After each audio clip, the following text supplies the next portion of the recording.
अरविंद घोष की रचनाएं। अरविंद घोष ने प्रमुख रचनाएं लिखी थी जो इस प्रकार से हैं। द लाइफ डिवाइन, दूसरे पे लिखी थी एसेज ऑन द गीता, फिर तीसरी लिखी थी the synthesis of yoga, fourth number पे लिखी थी सावित्री, फिर नेक्स्ट लिखी थी द ह्यूमन साइकिल्स, फिर नेक्स्ट है the ideal of human unity. फिर अपन पढ़ेंगे अरविंद के राजनीतिक दर्शन के आध्यात्मिक आधार। राजनीतिक दर्शन के रूप में अरविंद ने इतिहास में आध्यात्मिक नियतिवाद के सिद्धांत को स्वीकार किया है। उनका कहना था कि इतिहास की ऊपर से निष्प्रयोजन और प्राय परस्पर विरोधी प्रतीत होने वाली घटनाओं के मूल में ईश्वर की शक्तियाँ ही काम कर रही हैं। अरविंद काली को परमात्मा की नियामक शक्ति का प्रतीक मानते थे। उनके अनुसार ही काली का गतिशील क्रियाकलाप ही क्या था? इतिहास था। बिपिन चंद्रपाल की भांति ही अरविंद को भी भारतीय पुनरुत्थान के मूल में किसकी इच्छा दिखाई देती थी? ईश्वर की इच्छा दिखाई दी। एक रहस्यवादी की भांति ही उन्होंने घोषणा की कि भारतीय राष्ट्रवाद के मूल में ईश्वर है और वही आंदोलन का क्या है? वास्तविक नेता है। ईश्वर को ही उन्होंने आंदोलन का वास्तविक नेता बताया है।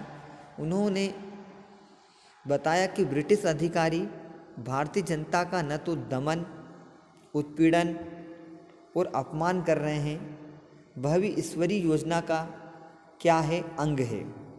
फ्रांस की क्रांति भी ईश्वर की इच्छा का ही परिणाम थी। जब तक क्रांति के नेताओं मिराबो, दांते, रोबिस्पियर, नेपोलियन आदि ने अपने कार्यकलापों में दुर्गा स्वरूप काली की इच्छा, युग की आत्मा को व्यक्त किया, तब तक उसने यह कार्य करने दिया।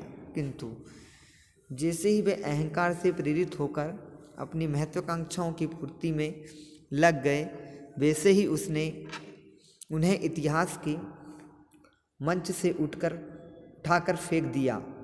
इस प्रकार देवी न्यायवाद, भगवत गीता के विचारों तथा जर्मन प्रत्ययवाद के समन्वय का प्रतीक है।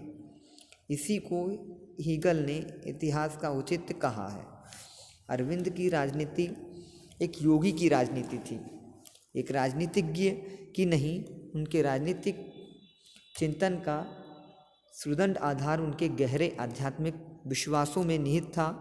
अरविंद के लिए भारत की स्वाधीनता का अर्थ पूरी राजनीतिक स्वाधीनता नहीं था, वरन यह था कि भारत का लक्ष्य मानव जाति का आध्यात्मिक नेतृत्व प्रदान करना है। और चूंकि एक पराधीन भारत विश्व को आध्यात्मिकता का संदेश देने तथा मानव जाति का पथ प्रदर्शक बनाने में सहायक नहीं है, अतः उसे स्वाधीन होकर आध्यात्मिकता के विचार के उच्च लक्ष्य की ओर बढ़ना चाहिए। अरविंद का विश्वास था कि भारत में सदैव आध्यात्मिक विचारों और क्रियाओं का एक दीर्घ और गहन परंपरा रही है, अतः यह स्वाभाविक है कि विकास की दिशा के इस अभियान में भारत अगुवा बने। अरविंद ने राष्ट्रीय आंदोलन की ज्वाला से निकलकर भारत के स्वाधीनता संग्राम से मुख नहीं मोड़ा। वस्तुतः भारत के लक्ष्यों को भौतिक साधनों द्वारा प्राप्त करने का भार उन्होंने राष्ट्रीय आंदोलन के अन्य नेताओं पर छोड़ दिया था और अपने पर आध्यात्मिक साधनों द्वारा उन लक्ष्यों को पूरा करने का बोझा वहन किया। अरविंद के लिए भारत कोई भौगोलिक इकाई या विशाल जनसमूह मात्र नहीं था, वे भारत को एक वास्तविक, सजीव और आध्यात्मिक सत्ता मानते थे। अरविंद ने आध्यात्मिक चिंतन के क्षेत्र में एक नए सिद्धांत को विकसित किया, जिसके द्वारा उन्होंने जीवन के प्रति आशावादी दृष्टिकोण पर बल दिया। उनकी मान्यता थी कि ईश्वर में विश्वास का अभिप्राय यह नहीं है कि मनुष्य अपने जीवन के प्रति निराश और उदासीन हो जाए, उन्होंने इस दृष्टिकोण का प्रतिपादन किया कि हमें अपने जीवन से भागकर ईश्वर तक पहुंचने की कोशिश नहीं करनी चाहिए, वरन हमारा प्रयत्न होना चाहिए कि ईश्वर स्वयं हमारे बीच यही इस संसार में हमारे जीवित रहते उतर आए हैं। अरविंद का राजनीतिक दर्शन क्या है? इसमें है उग्रवादी विचारक एवं निष्क्रिय प्रतिरोध के समर्थक। इसमें थे कि अरविंद उग्रवादी विचारक थे। भारतीय स्वाधीनता संग्राम में उन्होंने उदारवादियों की प्रार्थना एवं याचिका की नीति पसंद नहीं थी। ये भारत की स्वाधीनता के प्रबल पक्षधर थे। उनके अनुसार प्रत्येक राष्ट्र को स्वाधीन रहने का अधिकार है। फिर भारत को पराधीनता में जकड़े रखना और एक घटिया प्रकार की सभ्यता में परिवर्तित करने का विदेशी प्रयास कैसे सहन किया जा सकता है। उन्होंने भारतीयों के अंग्रेजों के साथ संबंधों को ईश्वरीय वरदान नहीं माना था। उदारवादियों की ब्रिटिश न्यायप्रियता में निष्ठा उन्हें पसंद नहीं थी। वे निष्क्रिय प्रतिरोध की पद्धति द्वारा भारत की स्वाधीनता का उपदेश दे रहे थे।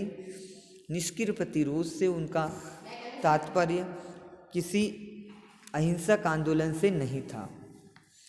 फिर है अध्यात्म परक राष्ट्रवाद। अरविंद भारत में नव राष्ट्र के अग्रणी थे। वह नरम दलीय अथवा उदारवादी नेताओं को राष्ट्रवादी से अधिक देशभक्त मानते थे। उनके मत में ऐसे नेता भारत से प्रेम तो करते थे, तथापि उसके आत्म अनुभव नहीं कर पाते थे। फिर है राज्य संबंधी विचार। अरविंद राज्य संबंधी विचारधारा विकासवादी हैं। ये विवेक को मानव के सामाजिक एवं राजनीतिक विकास का कारण मानते हैं। मानव विकास का प्रथम स्तर मूलभूत विवेक है। दूसरे स्तर पर विवेक युग का प्रारंभ होता है, जिसमें केवल विवेक के आधार पर ही समस्त क्रियाकलाप निष्पादित होते हैं। फिर चौथा है स्वतंत्रता संबंधी विचार। अरविंद ने व्यक्तिगत स्वतंत्रता को ही राष्ट्रीय विकास की लिए आवश्यक बताया है। उनके अनुसार स्वतंत्रताएं 3 प्रकार की होती हैं। प्रथम राष्ट्रीय स्वतंत्रता, जिसे विदेशी नियंत्रण से मुक्ति कह सकते हैं। द्वितीय है आंतरिक स्वतंत्रता, जिसमें किसी व्यक्ति को निरंकुशवाद अथवा किसी वर्ग अथवा वर्गों के सामूहिक नियंत्रण से मुक्त स्वशासन प्राप्त करना सम्मिलित है। तृतीय है व्यक्तिगत स्वतंत्रता, जिसके अंतर्गत व्यक्ति के समाज अथवा शासन के अनावश्यक तथा स्वेच्छाचारी नियंत्रण से मुक्त करने का अभिप्राय है।